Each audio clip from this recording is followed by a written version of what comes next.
qaar ka mid ah dadweynaha ku dhaqan degmada Xarad iyo xildhibaanada golaha deegaanka ee degmadaasi Saylac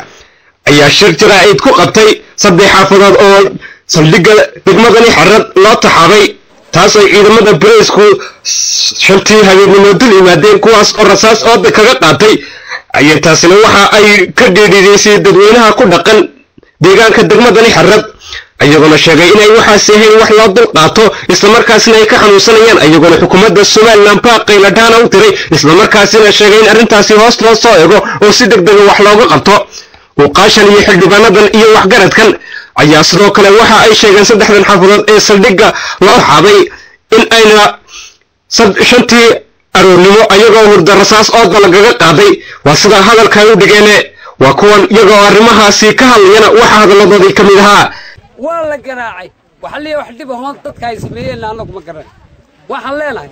هدي أي جرتو أنكم ما جرتا لنا هدي جرت الدولة الصومال لنا هدي waxay ku dhacday dad Allah aftuubo oo guri loogu yimaado oo la rasaaseeyo oo maatida iyo ciyaalka ma garanaysa rasaasta lagu shubo halka ay ka dhacday ilaa saacada imka afka laga tumayo oo jeelka lagu hayo hayla ka dhacday maatidii iyo ciyaalkii loo laayo waxba lagu reebay ayaa lagu dhacay annagu da waxaan leenahay waxay dadku ay ka kaceen imka ay ka xanaaqsan yihiin ee Soomaaliland looga horjeeday ay dadku waxay arkeen baa jira laakiin anagu maanta inta kor sameer anigu waxaan ka hadlayaa oo sheegaya dawladda Soomaaliland mar hore oo dhibaato la noo geystay oo diriiska aan lagu dilay baa jirtay ana waxna laga qabanin maantana waa tii labaad dhibaato way dhacdaa ma aha dhibaato tani waa tu bareera oo qabiil loola jeedo oo diriiska Soomaaliland lagu weerarayo saddex qoys way xidhan yihiin dadkina waa sakaraad annagu waxaan sheegaynaa dawladda Soomaaliland u sheegaynaa haddii sidaa imika wax laga qaban waayo inay dhimashadu taa ka ballaarnaan waan dignay mar hore aan sheegnay diis baa la nagu leynayaa mar maaha laba maaha Cabdilaahi baa ku hogaana dhibaatada oo dhan ninka wadi waa ka ay shantii iyo barkii habeenimo ayaa halkan xaafad lagu soo duulay ninka ku soo duulay ama boolisku ah xaliyaan ama dadkii soo xaliyaan kolka hore si wanaagsan in loo xaliyo un baa wanaagsan laakiin sayna lagu xaliyo xabad in lagu xaliyo aqalka caruurta loola dhax galo xabad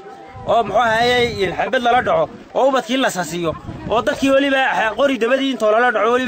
toddoba xabadoodna ay noqotay rasaasna lagu qodo ciyaalkii iyo ubadkii iyo reerkii waa wada rubnay mar ku dhaat xaaladdu wallahi laga sheekan karin baa aqalkii iday waa lagu wada algobashi maxal wixii oo iyana lagu wada ninkaagina waa lagu dhax tumaa kaana lagu wada dhax qash qabiyaalada istaaqnimo baan lagu soo weerarada waa ka hadda anu qalkaan intii aan oo dhan waa la wada hayaa wali dabaqooda nagu xilinayaa lagu yidi ani kaliya ka jooga dabaqooda hadda nagu xilin waa yiri suuq qootiga hadda dabaqooda waa ka imateen